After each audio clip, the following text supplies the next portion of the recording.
Welcome back to another technical deep dive here in the debug zone.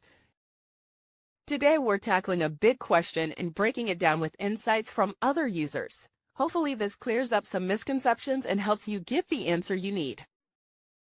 So buckle up, stay a little curious, and let's jump right in.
And that's a wrap.